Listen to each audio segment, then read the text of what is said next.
What's up, my dramatic little dewberries? This is Rob from A Gay Guy Plays, and today on the Daily Grind, we're going to be addressing some of your spicy hot takes. Now, a couple days ago, I actually reached out to you guys on my community tab asking for some of yours, and let me tell you, I got way more than I bargained for. Legit, I thought I was asking for hot takes, but y'all delivered full-blown novels. No, actually, I can't say novels. It's more along the lines of a novella. Like, that's how much drama y'all brought in. But not just like one episode of a telenovela. Y'all came in with the first season script. Because that's how hard y'all went for this one. Now, clearly, I can't address every single one of them because we would be here for hours. I have so much to say. So I actually went ahead and picked out a good variety of them. Now, I know that some of y'all might think that this is going to be a full-on DE bash. No. It's definitely not. There are some points where I actually defend DE. There are some points that I go in on DE, especially some of their white knights that thought it would be a good idea to get feisty with me. No.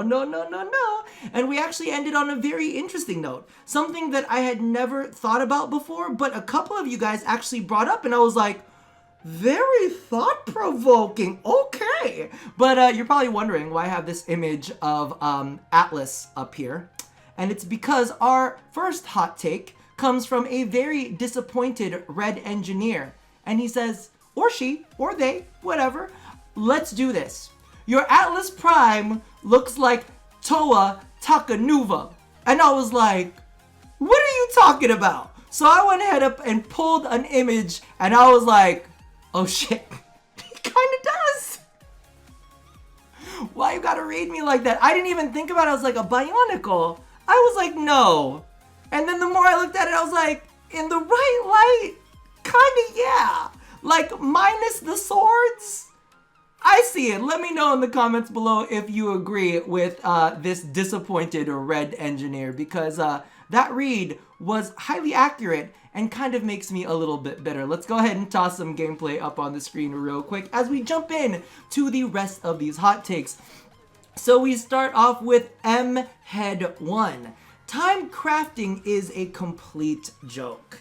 Now, while I kind of do want to go ahead and agree with this, I feel like it's kind of something that has to occur in a free-to-play game, especially one that has very poor veteran retention. Now, the thing about time crafting is, of course, these items sit there to entice players into saying, well, if you spend plat, you'll be able to get your items faster. And of course, plat is kind of like the life's blood of Warframe. They need players to buy plat and spend money on their game in order to get some sort of revenue out there. Because like I said before, Warframe is a free-to-play game, but you forgot the end half of that sentence. It's free to play, but someone's gotta pay. All right? Because you guys need to remember that DE is a business, and as much as I'm sure they love your likes, your retweets, they love your attendance at their streams and all of the support, the fan art, bitch, that doesn't pay any of their bills. They gotta get their coin, and you know what? I'm like, so be it. If that's how you have to get your coin, that's probably the least trashy way to do it in a free-to-play game. However, I will say, I disagree with some of their ways as to how they handle it. Like the weapons, okay, fine, let the weapons build. But with Warframes, you got like this two-step staggered like process where you have to build the parts first, and then after those parts are done building, you have to come back in, and then you have to build the blueprint part. Like, okay, but if we're gonna do that, let's have each part like only take maybe an hour to build. So that way, you set it to build, you do your game session, and then right before you log off, you'll go ahead and start building your part. And let that sit in the process for as long as you need it to sit into. But like, some of the times are just a little bit too much. And I'm not also fond of the fact that you have to build things like Forma one at a time. You can't just set like a group of them to build at once, but again, it's the least gross way for DE to monetize their game. So I don't want to say that it's terabad, but DE got to make their money somehow. And because of the fact that people like me ain't buying shit until they start putting out content that actually pertains to me, then they're gonna have to find a way to get their money somehow. Moving along, we have Theremin, which I really like that name. It just kind of like rolls off the tongue. They say, I doubt there will ever be endgame content that satisfies the conditions that a majority of casual players will eventually get through, and will also be challenging for vets and min-maxers. In my opinion, they'd have to entirely overhaul their mod system to deal with builds that are basically invincible or are designed to wipe through enemies no matter health, armor, whatever. Now, there is a big issue that I have with this particular statement, is the fact that you said endgame and casual in the same sentence. They don't belong anywhere near each other. See, here's the thing. If you design endgame to be played by casual players, bitch, that ain't endgame. Now, here's the thing. You did say eventually. And I have to point out something, that casual players can eventually become min-maxers. They can eventually become dedicated players. Casual players can eventually become veterans. And if that's what you're kind of like pointing towards, that eventually they'll be able to play these contents after they've become one of those, then I think that's totally fine. Like, I don't think that casual players should be able to play endgame, period.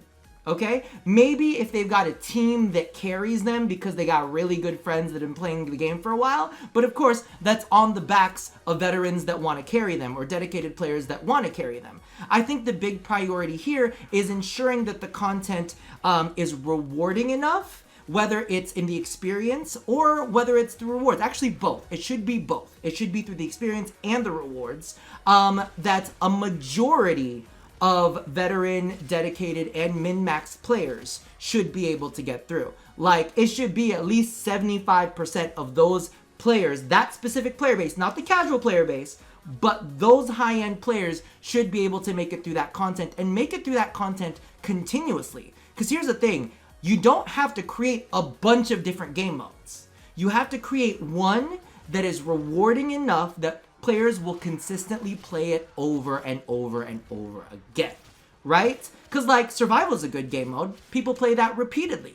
You know, even I will say that Disruption is pretty good. The rewards are absolute shit, but I think that if they bumped up the rewards in Disruption, then players would play that very similarly to the way that they play Survival, right? People will go back and play it because it's enjoyable on the two bases. It's rewarding, like as the actual gameplay, and it's rewarding because they're actually getting good rewards. So those are definitely things that should be paid more attention to, is that it's not about creating a bunch of different endgame modes. It's about creating one really, really good one that people want to replay over and over again. And casual should never be in the conversation with endgame.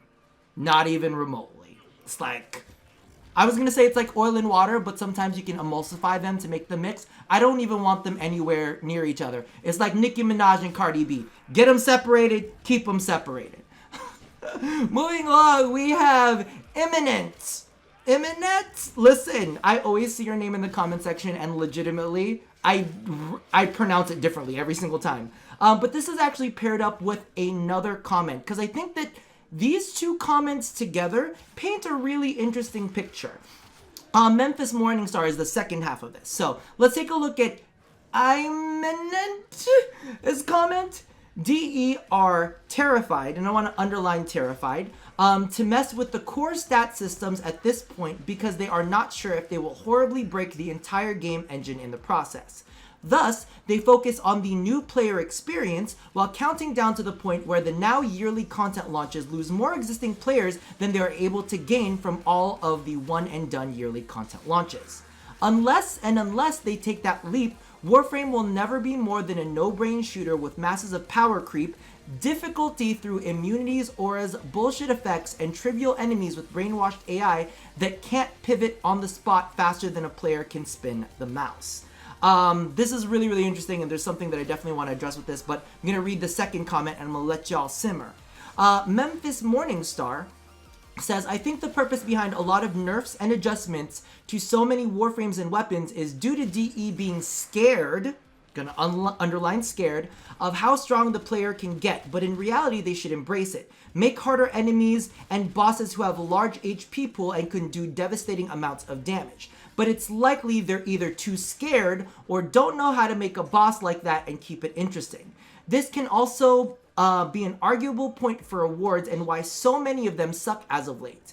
Even with operators and focus, they don't want us getting too strong, but a lot of times it's not us who's the problem, it's the content. Really, really agree with that last point, but let's get back to I am Nat's comments. The first part, he says, DE are terrified to mess with the core systems at this point because they're not sure if they will horribly break the entire engine in the process.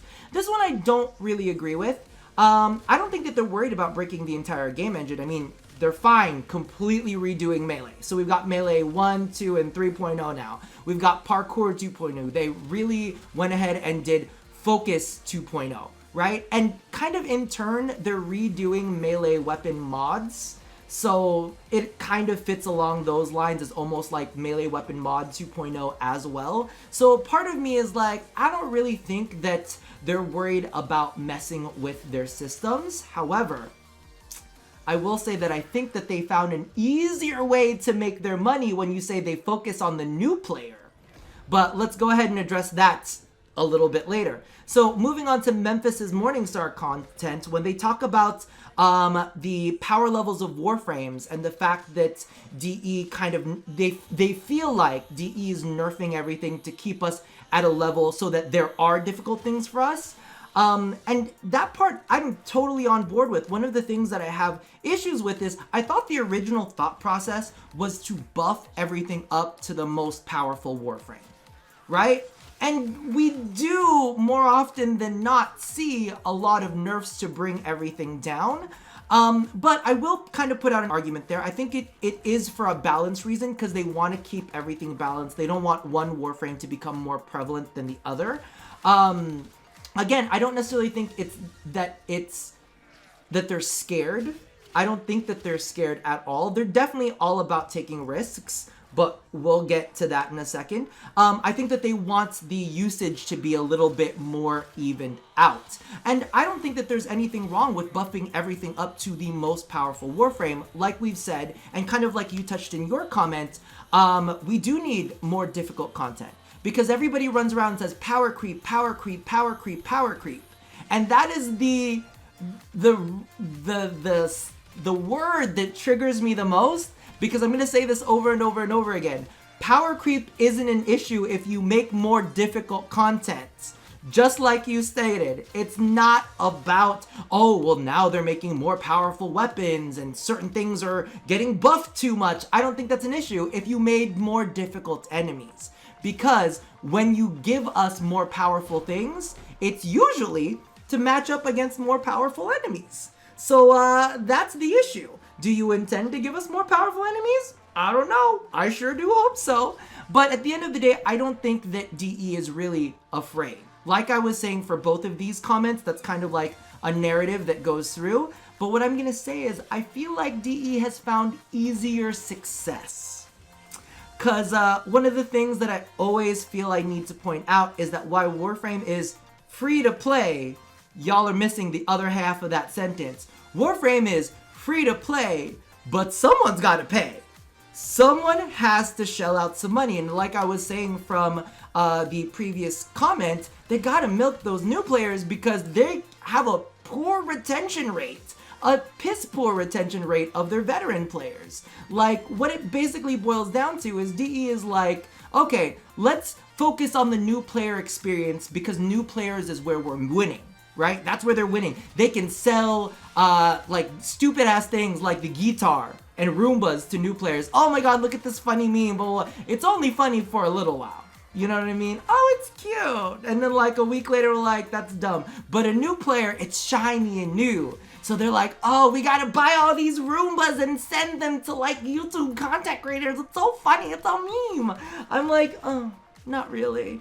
But what DE fails to realize is, while they have easier success catering to new players, it's really kind of shooting themselves in the foot because new players, like, one of two things is gonna happen to them, all right? They're either gonna stick around and become a dedicated player, which spells out oh, there's no content for dedicated players, but there is for new players, but only for new players. So these dedicated players slowly start aging out the content. Or what ends up happening is these new players just aren't that interested and they just straight up leave. So you have one path, DE. You're gonna need at to some point cater to all of the dedicated players that want to grind out all the weapons, that really want, you know, a point for them to get to, aspirational content, difficult content for them to work towards. If you never give them anything to work towards, there's gonna be a point where they're like, well, what the fuck, why am I doing anything here?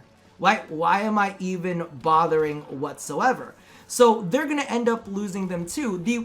The best case scenario for that is a lapse player, where the player like leaves and like, okay, there's nothing for me now, and then they come back and they're like, oh, let's see what's going on. But here's the issue with the lapse player. The lapse player leaves, spends their money on other games instead of spending it with Warframe. And guess what? Y'all lost out on that coin. So I'm just saying, DE has found quicker success with new players because they're easier to please.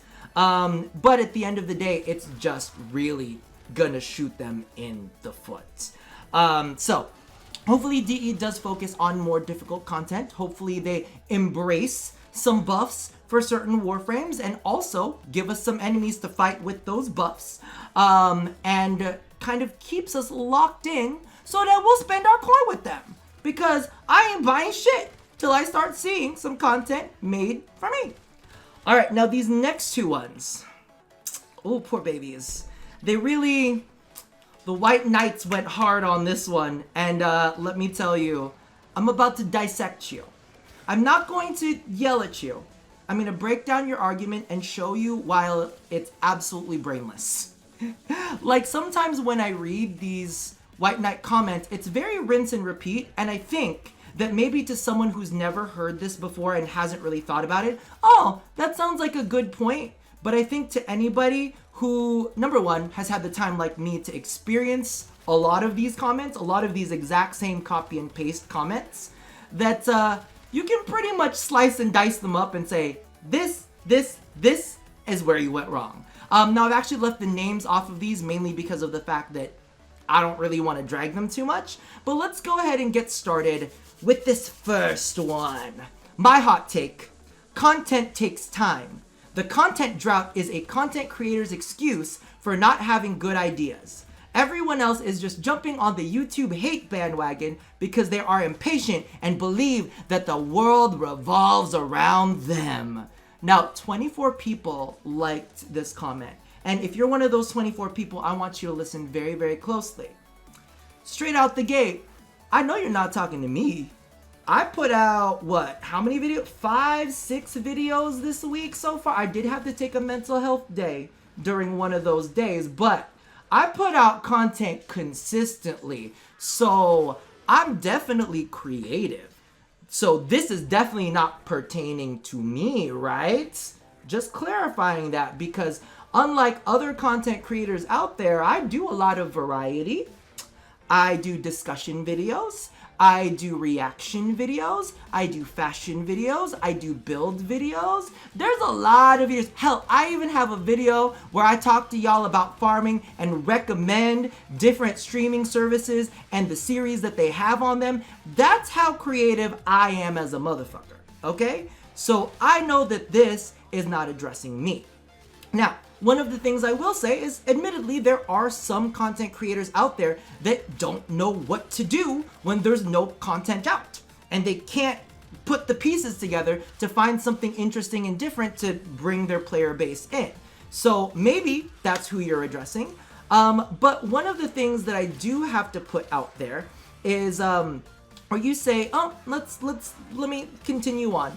Now, when we're talking about content drop, this is one of the other things that I always need to say. Content takes time. I agree, content totally takes time. But when you make good content, it's repeatedly consumable. It's something that you can go back to and play again and again and again. Listen, they hit the nail on the head when they came out with Survivals, right? But yo, when was the last time that they updated Survivals reward tables?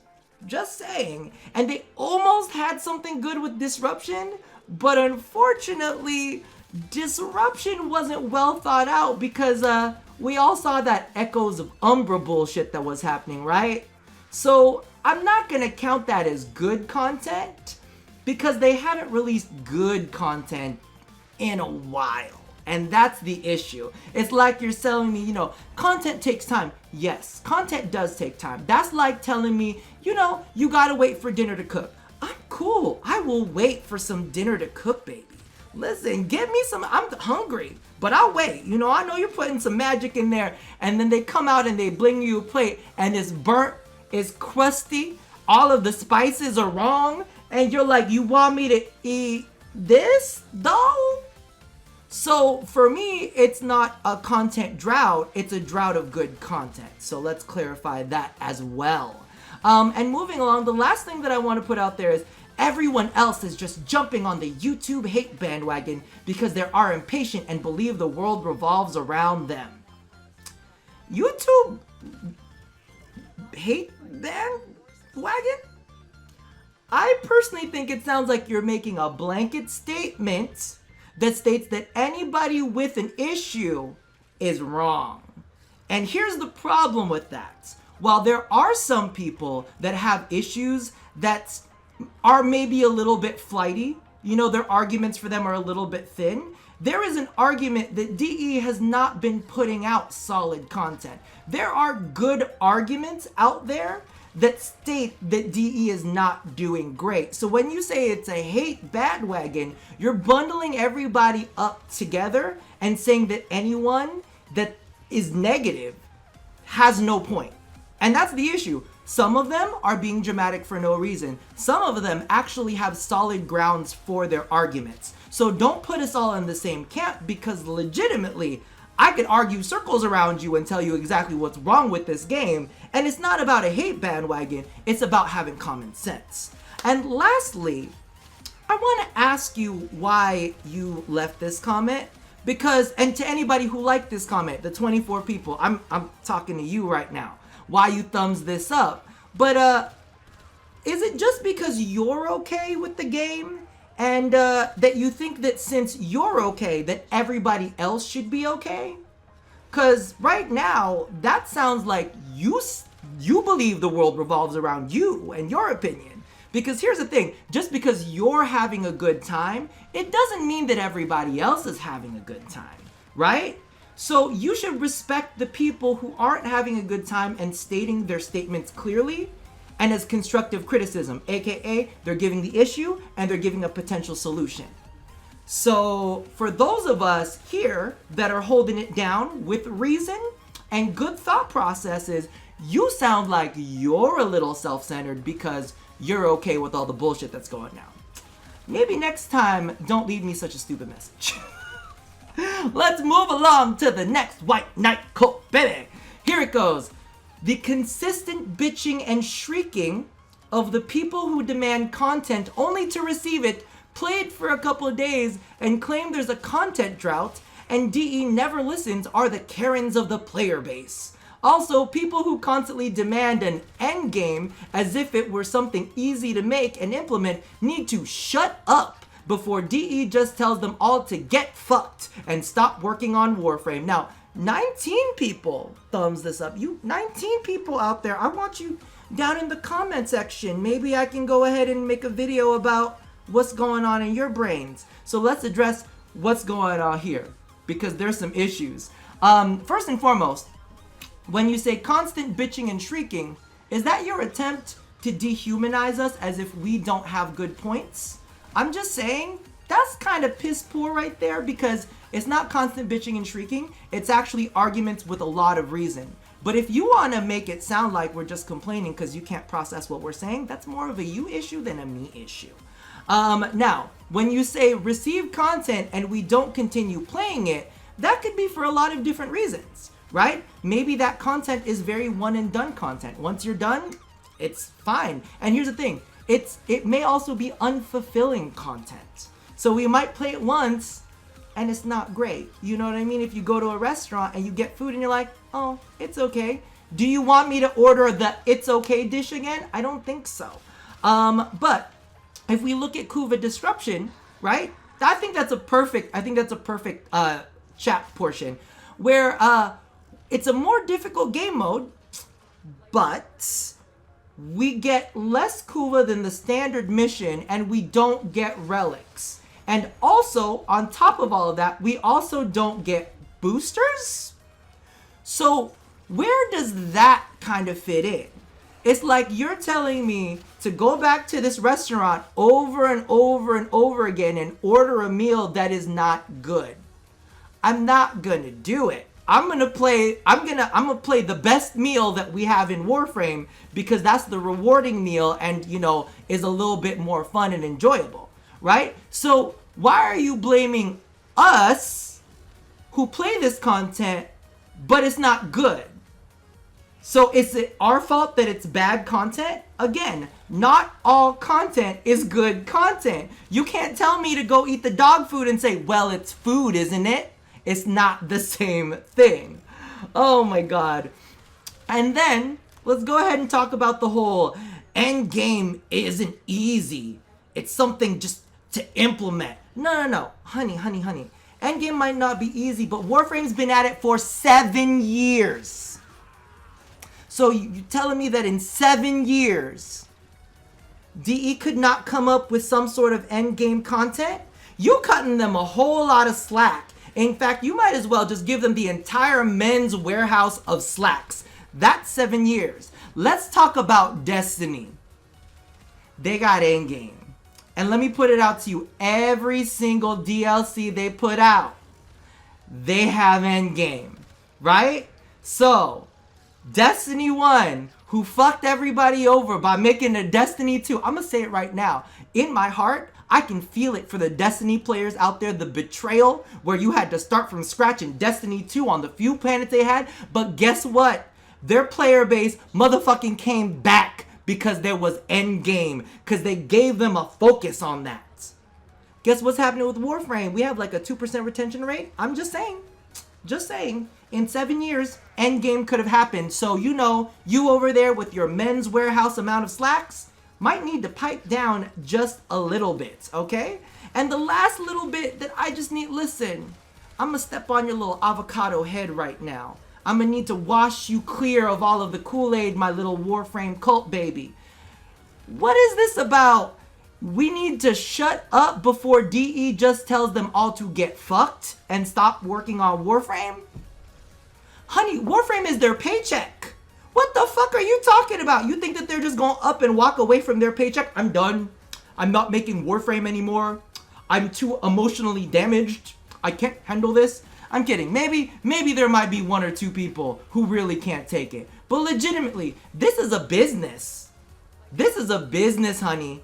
They're not gonna say, all right, well, I'm gonna trade, you know, all of my financial stability because someone said something fucked up to me on the internet. I don't get where this comment is coming from. It sounds like from a very emotional place, the 19 people who gave this a thumbs up. Explain yourself in the comments, because this comment is out of whack. DE ain't just gonna up and quit their jobs like that, okay? They might make a new game though, and that's probably where you need to start worrying. If you start seeing DE work on a newer, bigger game, they might just be saying, we gonna stop making Warframe, just putting it out there. But we haven't seen that yet. So, for those 24 people who thumbs up the first comment, the 19 people who thumbs up the second comment, you should feel ashamed of yourselves. But if you're not, leave it down in the comments below and we'll have more of a chit chat like this. Now, because this video has gone on for too long, there's gonna be 2 comments here that literally shook me to my core. They left me quaking like all of California about to fall into the Pacific Ocean. I'm like, damn, I didn't even think of it like that. But Pale Violent and Sigrid Mygan said something very, very interesting. So Pale Violent goes, my hot take is in-game community. I was like, all right. Or rather, the mechanic of interaction. I'm like, okay, go on. We're stuck on isolation with each other so much. Apart from trade chat, there's no need to actually form a team to do anything that means something anymore. We're grinding for a grind and we don't know what for. It's the lack of something rewarding, a completion for a satisfaction. I don't mind playing Warframe as it is, but it's just less and less convincing. I know that's kind of like half of the picture there, but Sagrid kind of wraps it up. I like the game, but it's structured in a way that does not encourage interaction. I was like, these are two separate comments. Like, they're not linked with each other in any way, shape, or form. Individually left. People group randomly, rush to do whatever mission or quest they were here for, and leave without saying a single word. They might as well just be bots. Some activities like fishing or hunting to no scale based on the amount of people doing it, so it's better to just do it alone. Overall, it feels like a single player game, and that's definitely not what I expect from an online multiplayer game. Whoa! Mind blown. Mind blown. Now here's the thing. I know that I sound a little bit like direct and very blunt about things. Like, especially when it comes to, like, people being, you know, white knight cult babies, cutthroat with that shit, right?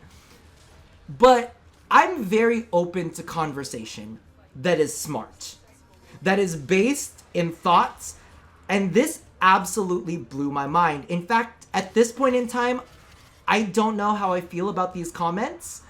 So let me know down in the comments below how you guys feel about interaction with other players in Warframe. And I don't mean by like sitting in relays or bullshit like that, but I mean like within group situations. Because I think that a lot of the times we'll see things along like the lines of when you're in arbitrations and you have like a noob that dies over and over again and they're just super duper toxic and cussing you out, right?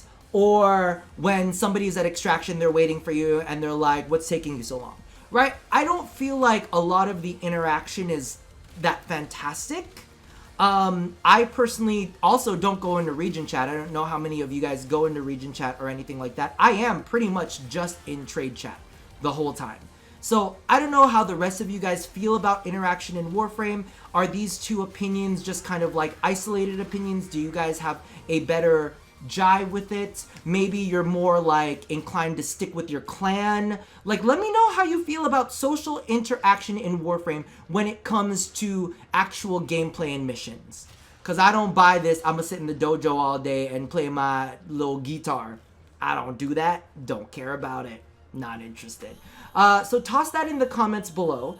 And let me know how you guys feel about this hot takes video.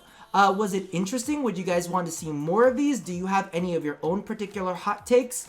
Also, let's try to not leave novels. Let's try to not, I will, if in a future video, potentially, if we do jump into hot takes, I will go ahead and bring up some of the other ones from the post that you guys did earlier as well, because there's some really, really fascinating ones there, very, very complex that I did not think I could knock out, and it's been 30 minutes. So I think I'm gonna shut up now. Toss all of your feelings about everything that you've heard down in the comments below, and as always, love somebody, hurt nobody, and touch your body. I'll see you guys next time. Bye-bye. But this isn't really goodbye, because this is me saying to any of you little Kool-Aid drinking cult babies out there, if you blindly leave comments and don't add in a plus at the very, very end of it, then I know you didn't make it to the end of the video. Just saying.